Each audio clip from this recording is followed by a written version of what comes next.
নমস্কার, India news TV YouTube channel থেকে শুনছেন এখনকার বিশেষ খবর। মোদীর শপথের সময় মমতার ঘর অন্ধকার, কেউ ধাক্কা মারলো নাকি?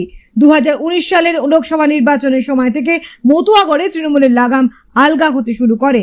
100 দিনের কাজে বাংলার বকেয়া চাইতে দিদির দলকে যেতে হবে মামাজির কাছে। মণিপুরে মুখ্যমন্ত্রী এন বীরেন্দ্র সিং এর কনভয়ে হামলা চালালো সশস্ত্র সন্ত্রাসবাদীরা। মালদার মানিকচকের জেসারতলা কংগ্রেস কর্মীকে নৃশংস খুনের ঘটনা। আসছে বিস্তারিত খবরে। মোদীর শপথের সময় মমতার ঘর অন্ধকার, কেউ ধাক্কা মারলো নাকি? আরো 71 জন মন্ত্রীর সঙ্গে তৃতীয়বারের মতো ভারতের প্রধানমন্ত্রী পদে শপথ গ্রহণ করেছেন নরেন্দ্র মোদী।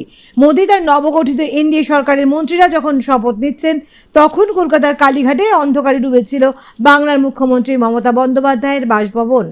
নরেন্দ্র মোদী সরকারের শপথ গ্রহণের সময় সব আলো নিভিয়ে বাড়ি অন্ধকার করে বসেছিলেন মমতা। সোমবার 10 জুন সোশ্যাল মিডিয়ায় এমনটাই জানিয়েছেন তৃণমূলের রাজ্যসভার সাংসদ তথা প্রাক্তন সাংবাদিক সাগরিকা ঘোষ।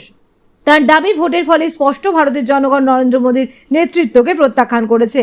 এই অবস্থায় তার শপথ গ্রহণকে এক কলঙ্কময় দিন বলে মনে করেছেন তৃণমূল নেত্রী। আর সেই কারণেই নয়া মন্ত্রিসভার শপথ গ্রহণের সময়টা ঘর অন্ধকার করে প্রতিবাদ জানিয়েছেন মমতা। এদিন তৃণমূল কংগ্রেসের রাজ্যসভার সাংসদ সাগরিকা ঘোষ সোশ্যাল মিডিয়ায় লেখেন, যারা নরেন্দ্র মোদীর শপথ গ্রহণ অনুষ্ঠান উদযাপন করেছেন তাদের সকলের জন্য ভারতের একমাত্র মহিলা মুখ্যমন্ত্রী মমতা বন্দ্যোপাধ্যায় একটি বার্তা দিয়েছেন। তিনি তার বাড়ির সমস্ত আলো নিভিয়ে দিয়েছিলেন এবং তথাকথিত অনুষ্ঠান চলাকালীন পুরো সময়টা অন্ধকারে বসেছিলেন। এই অনুষ্ঠান ছিল এমন এক প্রধানমন্ত্রীকে কেন্দ্র করে যিনি ব্যাপকভাবে জনমত হারিয়েছেন এবং জনগণ তাকে প্রত্যাখ্যান করেছে। বারাণসীতে প্রায় হেরে গিয়েছিলেন, অযোধ্যায় হেরে গিয়েছেন। পুরোপুরি মোদীকে কেন্দ্র করে প্রচার করা সত্ত্বেও তিনি সংখ্যাগরিষ্ঠতা পাননি। বিজেপির উচিত একজন নতুন নেতা নির্বাচন করা। আগেই পশ্চিমবঙ্গের মুখ্যমন্ত্রী জানিয়েছিলেন নয়া মন্ত্রিসভা শপথ গ্রহণ অনুষ্ঠানে যাবেন না তিনি। আমি আমন্ত্রণ পাইনি, যাবো না, সাগরিকা ঘোষ জানিয়েছিলেন। বিরোধীদের মতে প্রধানমন্ত্রী হিসেবে শপথ নেওয়ার নৈতিক বৈধতা নেই নরেন্দ্র মোদীর। সেই কারণেই তিনিও রাষ্ট্রপতি ভবনে মোদীর শপথ গ্রহণ অনুষ্ঠানে যোগ দেবেন না। এরপরে দিনে এই সোশ্যাল মিডিয়া পোস্ট এলো। সাগরিকা ঘোষের এই পোস্টের মিশ্র প্রতিক্রিয়া তৈরি হয়েছে। কেউ কেউ তার বক্তব্য সমর্থন করেছেন এবং অন্যরা পাল্টা যুক্তিও দিয়েছেন। 2019 সালে লোকসভা নির্বাচনের সময় থেকে মতুয়াগড়ে তৃণমূলের লাগাম আলগা হতে শুরু করে। বিধায়ক পদে ইস্তফা দিয়ে বিজেপি ছেড়ে তৃণমূলে গিয়েছিলেন। লোকসভা নির্বাচনে লড়ার টিকিটও পান, তবে বাজিমাত করা হয়নি মুকুটমণি অধিকারীর। অনেকের মনে প্রশ্ন উঠেছিল তার রাজনৈতিক ভবিষ্যৎ নিয়ে। এই প্রশ্নের উত্তর বোধহয় দিয়ে দিলেন খোদ তৃণমূল সুপ্রিমো মমতা বন্দ্যোপাধ্যায়। শনিবার কালীঘাটে ডাকা বৈঠকে মমতা রানাঘাটে ঘুরে দাঁড়ানোর বার্তা দেওয়ার পাশাপাশি মুকুটমণি অধিকারী গুরুত্ব বৃদ্ধির ইঙ্গিত দিয়েছেন। তৃণমূল সূত্রে জানা গিয়েছে, শনিবার কালীঘাট দলের জয়ী এবং পরাজিত প্রার্থীদের নিয়ে একটি বৈঠক ডাকেন মমতা বন্দ্যোপাধ্যায়। সেখানে ছিলেন বিভিন্ন জেলার নেতারা। সূত্রের খবর, দলের অনেক নেতাই সেখানে তিরস্কৃত হয়েছে। সেখানে রানাঘাটে মুকুটমণির লড়াইয়ে প্রশংসা করেন মমতা। এবারে নির্বাচনে হেরে গেলেও আগামী দিনে মুকুটমণিকে গুরুত্বপূর্ণ কাজের দায়িত্ব দেওয়া হবে বলে জানান তিনি। রাজ্যে যখন পরিবর্তনের হাওয়া, সে সময় থেকে রানাঘাট ছিল তৃণমূলের দুর্গ। 2019 সালে লোকসভা নির্বাচনের সময় থেকে মতুয়াগড়ে তৃণমূলের লাগাম আলগা হতে শুরু করে। নির্বাচনের কয়েক মাস আগে খোদ দলনেত্রী শান্তিপুরের প্রশাসনিক সভায় এসে আমজনতার কাছে সমর্থন চেয়ে গিয়েছিলেন রানাঘাটের জন্য।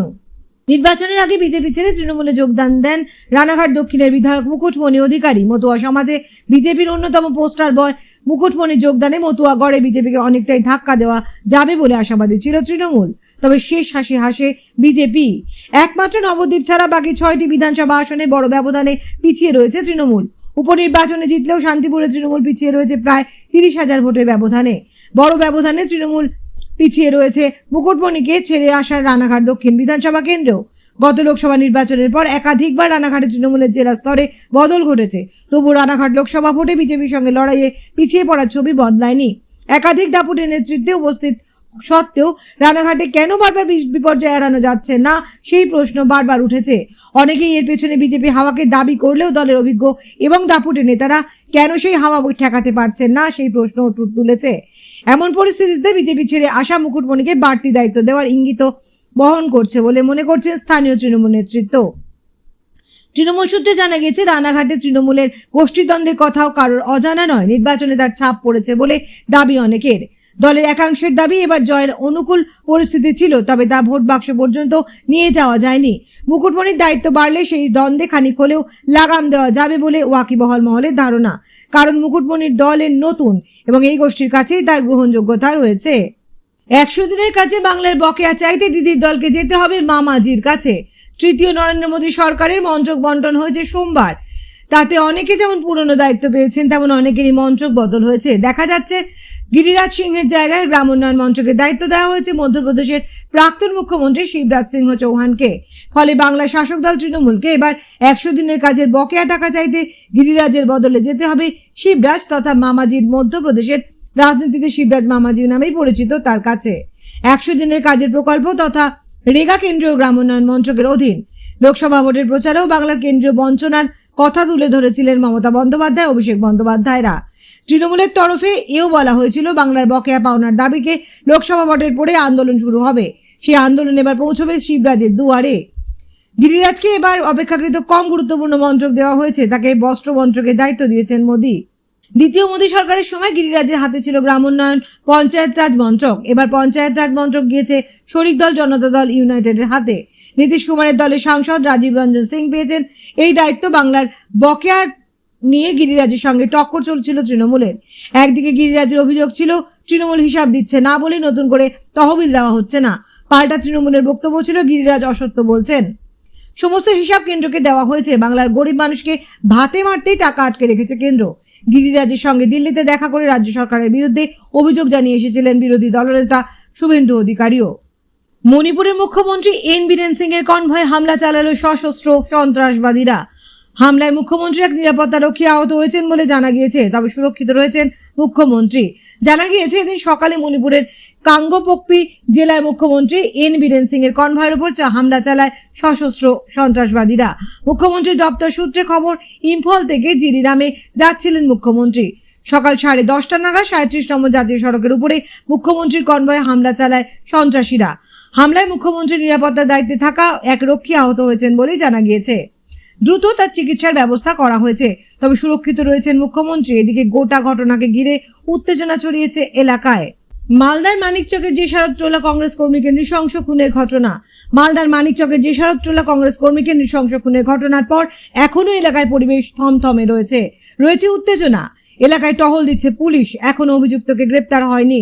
যে কোনো সময় উত্তেজনা ছড়াতে পারে।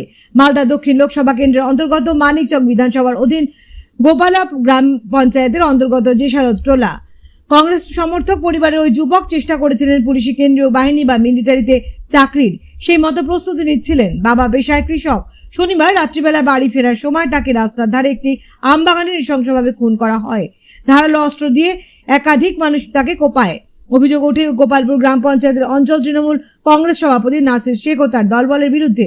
ঘটনার পর থেকে অভিযুক্তরা গা ঢাকা দিয়েছে। ঘটনার প্রতিবাদে কংগ্রেসের পক্ষ থেকে মালদায় মানিকচক থানা ঘেরাও করে বিক্ষোভ দেখানো হয়। ঘটনার বেশ কয়েক ঘন্টা কেটে গেলেও এলাকায় রয়েছে থমথমে পরিবেশ। জেলা কংগ্রেসের পক্ষ থেকে পরিষ্কার অভিযোগ করা হয়েছে, এলাকার বর্তমান বিধায়ক সাবিত্রী মিত্র প্ররোচনায় এই এলাকা উত্তপ্ত হচ্ছে। গ্রেপ্তারের দাবি করা হয়েছে। পাল্টা তৃণমূলের দাবি, এই ঘটনার সাথে রাজনীতির কোনো যোগাযোগ নেই। পুলিশ সঠিক কাজ করেছে, পুলিশ ব্যবস্থা নেবে। আর এই রাজনৈতিক টানাটানির মধ্যে আরেকবার মালদার মানিকচক এলাকায় এক পরিবার তাদের সন্তানকে হারালো।